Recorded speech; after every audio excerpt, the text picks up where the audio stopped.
Hello my dear चुनमुनूस, कैसे हो सब। चलो आज इकोनॉमिक्स का चैप्टर कंप्लीट कर दें। मुझे पता है आपको कम इंटरेस्टिंग लगती है। I will try my best कि फटाफट करवा दूँ। हाँ जी, तो टॉपिक स्टार्ट कर रहे हैं। First of all is stock and flow. तो स्टॉक नाम से पता चल रहा है क्या है कि आपके पास किसी भी चीज़ का लगा लो कि स्टॉक कितना है। ठीक है, फॉर एग्जाम्पल एक शॉप में गए, आपके पास पेन का स्टॉक कितने पेन है। ठीक है, नोटबुक्स कितनी है आपके पास। क्लियर। अगर रेडीमेड गारमेंट्स का शोरूम है तो वही हो गया कि कितने शर्ट का स्टॉक है। बैंक में बैलेंस कितना है, पॉकेट में इस टाइम आपके पैसा कितना है। ठीक है, कोई गोडाउन है तो राइस कितना है, कोई पर्सन मिले उसके पास प्रॉपर्टी, उसकी वेल्थ कितनी है। तो ये क्या है, स्टॉक। ठीक है, सेम फ्लो बेटा, फ्लो चीज़ चल रही है ना। तो मंथली, एनमली या पर आर लगा लो, कोई भी चीज़ है वो कितनी आ रही है कितनी जाती है, दैट इज़ द फ्लो। ठीक है, तो मेन जब आप डेफिनेशन की बात करोगे तो स्टॉक क्या लिखोगे, stock is anything at a particular point of time, at a specific point of time. ठीक है, किसी एक पर्टिकुलर मोमेंट पे आप देख रही हो कि मेरे पास उस चीज़ का स्टॉक कितना है। ठीक है, आपको एग्जाम्पल के तौर पर लिख रही हूँ बैंक बैलेंस। ठीक है, आज जितनी भी डेट है तो आज इस टाइम मेरे बैंक में कितना अमाउंट है, दैट इज द स्टॉक। तो फ्लो में क्या लिखोगी, फ्लो इज एनीथिंग ड्यूरिंग और over a period of time. ठीक है, for example what is the income of the person, he will tell you either per month और per annum. Same आप interest की बात कर सकते हो। ठीक है, विड्रॉल्स, कितना पैसा विड्रॉ कराते हैं हम, है ना। सेम कितना पैसा हम डिपॉजिट करवा रहे हैं। अगेन जब ऐसे बात करोगे, आप बोलते हो कि मैं हर मंथ अपने बैंक अकाउंट में 2000 रुपये डिपॉजिट करवा रहा हूँ, है ना, 5000 रुपया डिपॉजिट करवा रहा हूँ, 2000 विड्रॉ करवा रहा हूँ। तो वो क्या है बेटा, दैट इज अ फ्लो। तो जो चीज़ कॉन्टिन्यूस आपकी चल रही है। ठीक है, क्लियर होगी चीज़। तो मेन डेफिनेशन का यही पार्ट है कि पर्टिकुलर टाइम पर आप चीज़ को मेजर करोगे तो वो स्टॉक होगा, during the period of time आप मेजर करोगे तो वो फ्लो होगा। ठीक है, so this is expressed as per annum per month. तो इसमें ऐसी कोई टाइम डिमेंशन की बात नहीं है। ठीक है, तो ये तो कंसेप्ट हो गया आपका स्टॉक और फ्लो का। आप कुछ एग्जांपल्स की प्रैक्टिस भी कर सकते हो। ठीक है, तो उससे आप देख सकते, आपका मतलब क्लैरिटी हो जाएगी कि दोनों में बेसिकली डिफरेंस क्या है। ओके बात, चलिए अब नेक्स्ट हम जो टॉपिक पे आ रहे हैं, that is the 4 sectors of the economy. Speed थोड़ी सी ज़्यादा बढ़ाई हुई है मैंने कि आपका चैप्टर कंप्लीट हो जाए। बेटा 4 sectors of the economy, first is the household sector. ठीक है, as a consumer we belong to household sector. ठीक है, देन सेकेंड इज बेटा producer sector.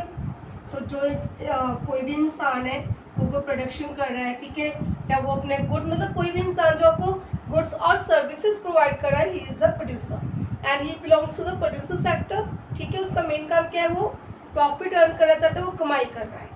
Third is the government sector, सरकार।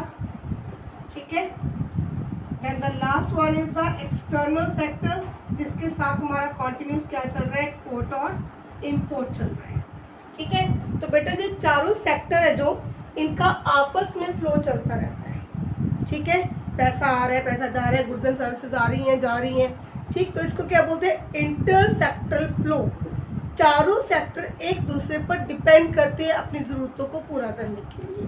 ठीक है, for example foreign sector, foreign countries को ले लो, कुछ चीज़ें हम एक्सपोर्ट करते हैं, कुछ उनसे इम्पोर्ट करते हैं। गवर्नमेंट सेक्टर की बात करोगे तो गवर्नमेंट क्या कर रही है, हमारे लिए लॉ एंड ऑर्डर मेंटेन करती है, सब्सिडी दे रही है ना, कितने मेरे को फैसिलिटीज़ दे रही है। ठीक है, सेम गवर्नमेंट को हमारी ज़रूरत है, हम गवर्नमेंट को टैक्स पे कर रहे हैं। ठीक, तो हम सरकार के लिए हम क्या है कि इनकम का सोर्स भी है। क्लियर, तो मतलब ये चारों आपस में जो एक दूसरे पर डिपेंड कर रहे हैं उसको बोलोगे इंटरसेक्टर फ्लो, इंटरसेक्टर इंटरडिपेंडेंस। तो आपके सिलेबस में जो है वो है हाउस होल्ड और प्रोड्यूसर सेक्टर। ठीक है, तो ये दोनों एक दूसरे पर डिपेंड करते हैं। कैसे, वो मैं आपको बता रही हूँ। तो पहले, उससे पहले एक चीज़ और कर लो, what is real flow and money flow. तो मतलब ये दोनों टॉपिक साथ ही में कवर हो जाएंगे। What is the real flow, real flow is the flow of goods and services. ठीक है। तो गुड्स या सर्विसेज आ रही है जा रही हैं, तो वो क्या है, that is called the real flow. ठीक है। सेम मनी फ्लो बेटा, जैसे नाम बोल रहे हैं, this is flow of money, पैसे का आना पैसे का जाना, that is a money flow. तो ये दोनों सेक्टर आपस में, रियल फ्लो और मनी फ्लो, ये दोनों करते हैं। कैसे, देखो, this is the producer sector, this is the household sector. तो प्रोड्यूसर सेक्टर और house hold sector, house hold sector को इनसे क्या चाहिए, गुड्स एंड सर्विसेज। ठीक है। तो लीजिए बेटा, यहाँ से चली गुड्स, इधर ये पहुँच गई। ठीक है। These are the goods and services. अब ये क्या है, ये रियल फ्लो है। ठीक है। अब जो गुड्स एंड सर्विसेज आप उनसे लेके आओगे तो फ्री में तो लेके नहीं आओगे, पैसे तो देने ही पड़ेंगे। तो हाउस होल्ड सेक्टर बदले में उनको क्या दे रहा है, इनकी पेमेंट कर रहा है, जिसको आप बोलोगे कंजप्शन एक्सपेंडिचर। ठीक है। तो जब मैं उनको पैसा दे के आ रही हूँ, ये मेरा हो गया money flow. Same producer sector को हाउस होल्ड सेक्टर की जरूरत क्या है, उनको चाहिए फैक्टर सर्विसेज, लैंड चाहिए, लेबर चाहिए, कैपिटल चाहिए, है ना। तो house hold sector producer sector को फैक्टर सर्विसेज प्रोवाइड कर रही है। ठीक है। ये लगा लो, याद रखने के लिए, मैं स्कूल जा रही हूँ इधर से इधर। ओके। तो फैक्टर सर्विसेज प्रोवाइड कर रही हैं, तो ये भी कौन सा, फ्री ऑफ कॉस्ट होगा। बदले में प्रोड्यूसर सेक्टर उनको लैंड के बदले रेंट, लेबर के बदले वेजेस, कैपिटल के लिए इंटरेस्ट, एंटरप्रेन्योरशिप को प्रॉफिट, तो इसको बोलोगे फैक्टर पेमेंट। ठीक है। तो बेटा इसमें पैसा है, ये मनी फ्लो है, इसमें पैसा है, ये मनी फ्लो है, इसमें नहीं है, ये रियल फ्लो, ये सर्विसेज है, ये रियल फ्लो। ठीक है। तो आई थिंक सो इतनी छोटी सी हमारी कन्वर्सेशन में आपको ये पता चल गया होगा रियल फ्लो का मीनिंग क्या है, मनी फ्लो का मीनिंग क्या है, पहली चीज। सेकेंड, हाउस होल्ड सेक्टर और प्रोड्यूसर सेक्टर आपस में एक दूसरे पर डिपेंड क्यों करते हैं, है ना, किसको किससे क्या चाहिए। Second thing. थर्ड, अगर आपने नोटिस किया हो तो जब भी एक रियल फ्लो होगा तो सेम उसी की वैल्यू के अकॉर्डिंग मनी फ्लो होना जरूरी है। They both are reciprocal to each other. ठीक है। एक साइड से रियल फ्लो हो रहा है, ये पर्सन लगातार गुड्स एंड सर्विसेज प्रोवाइड कर रहा है, ये बंदा पैसे नहीं दे रहा, तो ये कितनी देर तक गुड्स एंड सर्विसेज देगा। ठीक है। तो सेम दोनों का कॉन्टिन्यूस चलना जरूरी है ना। एक पर्सन जा रहा है अपनी सर्विसेज देने, बदले में उसको पेमेंट नहीं मिल रही, तो इधर से रियल फ्लो हो जाएगा ना। ठीक है। तो बेटा जब भी रियल फ्लो होगा या जब भी मनी फ्लो होगा तो उसके हिसाब से ऑपोजिट डायरेक्शन से दूसरा फ्लो होना जरूरी है। ठीक है। अदरवाइज ये फ्लो यहीं पर रुक जाएंगे। क्लियर हो गया टॉपिक। ओके। इनका मीनिंग क्या है, ये दोनों एक दूसरे पर डिपेंड क्यों करते हैं, रियल फ्लो और मनी फ्लो एक दूसरे के रेसिप्रोकल होते हैं, दोनों एक दूसरे को कॉन्टिन्यूस चलाने में मदद करते हैं। चलिए अब नेक्स्ट आ जाओ। नेक्स्ट टॉपिक हमारा, उसको बोलते हैं फेजेस। थ्री फेजेस, ऊपर ट्रिपल आइडेंटिटी भी बोलते हैं। ठीक है। हाँ जी। तो चलो मैं हेडिंग लिख रही हूँ ट्रिपल आइडेंटिटी। और ट्रिपल आइडेंटिटी में ट्रिपल तीन चीजें कवर करेंगे। Three faces of production. First, three faces. First is face of production. ठीक है।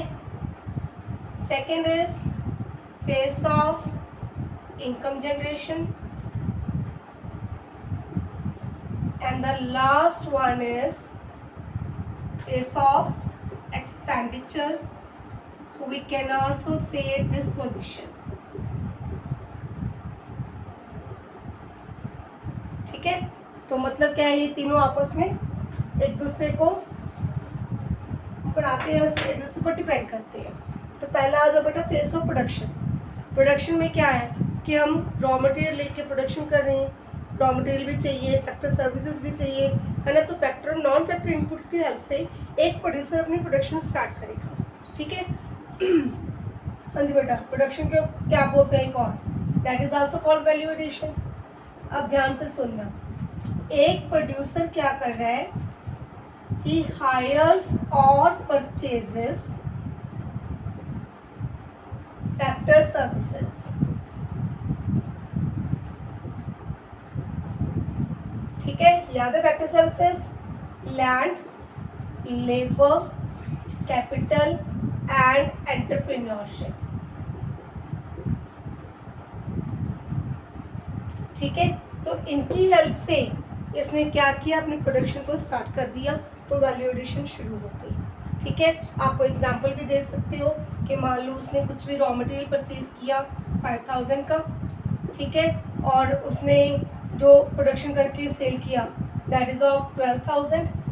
ठीक है, तो मतलब 7000 क्या हो गया, 7000 इज वैल्यू एडिशन। ठीक है, फेस ऑफ प्रोडक्शन कंप्लीट। अब आ जाओ फेस ऑफ इनकम जनरेशन। अब ध्यान से सुनो, ध्यान से, सबसे बड़ी मिस्टेक इसी में करते हैं बच्चे। इनकम जनरेशन क्या है बेटा, इसमें इनकम जनरेशन आपने प्रोड्यूसर की नहीं करनी, प्रोड्यूसर का ऑलरेडी इधर ऑलरेडी इंक्लूडेड है प्रॉफिट। ठीक है, तो इनकम जनरेशन किसको होगी बेटा, this is the income for the household sector in the form of factor income. तो जब एक प्रोड्यूसर ने प्रोडक्शन की, उसने अपने प्रोडक्शन जितना कमाया उसने 4 हिस्सों में बांट दिया। कौन से हिस्से हैं वो बेटा जी, rent plus wages plus interest plus profit. ठीक है, तो जितना उसका वैल्यू एडिशन हुआ वो इन 4 हिस्सों में डिवाइड हो गया। तो ये income generation, be very very very very careful, this is the income generation for the household sector in the form of factor income. ठीक है, अब जब बेटा जी उनको इनकम रिसीव हो गई, अब वो क्या करेंगे, वो उसको डिस्पोज ऑफ कर देंगे, मतलब खर्चा शुरू कर देंगे। ठीक है, so household sector starts expenditure. ठीक है, अब जब एक्सपेंडिचर करोगे तो क्या हो गया, जो मार्केट में ऑलरेडी जो प्रोडक्ट पड़े हैं उनको परचेज करोगे कंज्यूम करोगे। ठीक है, तो वो सारे कंज्यूम हो गए, अब क्या होगा, दोबारा से प्रोडक्शन स्टार्ट हो जाएगी। ठीक है, तो कंज्यूमर की डिमांड को पूरा करने के लिए प्रोड्यूसर साथ साथ प्रोडक्शन करता जा रहा है। क्लियर है, तो ये तीनों चीज़ें कॉन्टिन्यूस चलती रहेंगी, तीनों फेज। ठीक है, इनकी कोई बिगिनिंग नहीं, कोई एंड नहीं, और ना कोई कभी एक्सपेक्टेड है कि ये सब कुछ खत्म हो जाएगा। Reason because the human wants are unlimited, तो उनको पूरा करने के लिए वो कॉन्टिन्यूस डिमांड करेंगे, वो कॉन्टिन्यूस डिमांड करेंगे तो खर्चा करेंगे तो प्रोडक्शन होगी। ठीक है, so that's why it is called triple identity. इसका बेसिक रीजन, ये तीनों आपस में इक्वल है। इक्वल क्या है, जितनी वैल्यू एडिशन होगी, ठीक है, रॉ मटेरियल तो हम वैल्यू माइनस कर देते हैं, हमने पहले बोला कि 7000 को ही 4 हिस्सों में डिवाइड करेंगे। So value addition is equal to income generation. ठीक है, और जितना इनकम जनरेट हुई उतना एक्सपेंडिचर। ठीक है, अब प्रैक्टिकली तो हम सेविंग करते हैं, लेकिन इसमें हम अजम्पशंस लेके चलते हैं। अजम्पशंस क्या है, that there are no savings, जितना कमाया उड़ा दो सारा, एक पैसा नहीं बचाना, नो सेविंग्स। ठीक है, and there is a 2 sector economy, no government sector and no external sector. ये अजम्पशंस हैं। ठीक है, हम सिर्फ 2 सेक्टर लेके चल रहे हैं। ओके, तो ये अजम्पशंस हो गई। अब इसकी इंपॉर्टेंस क्या है बेटा, इसकी इंपॉर्टेंस है एक तो इंटरडिपेंडेंस, कौन सा सेक्टर किस पर कैसे डिपेंड कर रहा है वो पता चल जाता है। आपके सिलेबस में तो चलो है 2 सेक्टर है, वैसे आपको ये मॉडल इजीली अवेलेबल हो सकता है, चारों के चारों सेक्टर आपको बड़ी इजीली मिल सकती है। ठीक है, तो इंटरडिपेंडेंस, चारों सेक्टर की आपस में इंटरडिपेंडेंस क्या है, और सबसे बड़ी importance, we can calculate the national income with the help of this. ठीक है, जब आप नेशनल इनकम का बेटा अपना 4th चैप्टर स्टार्ट करोगे तो उस चैप्टर में आपको 3 फॉर्मूले मिलेंगे नेशनल इनकम को कैलकुलेट करने के। वो 3 फॉर्मूले क्या है, first is the value addition, second is the income generation, third is the expenditure method. ठीक है, तो इन तीनों के अकॉर्डिंग ही किसी भी फॉर्मूले को उठा लो, आंसर आपका सेम आएगा, फिर कैलकुलेट द नेशनल इनकम। ठीक है, and with this your chapter is complete. Okay, so इसकी अच्छे से रिवीजन ले लेना पूरे चैप्टर की। कहीं भी कोई भी डाउट हुआ please message me, I am always there to help you, to assist you. Goodbye.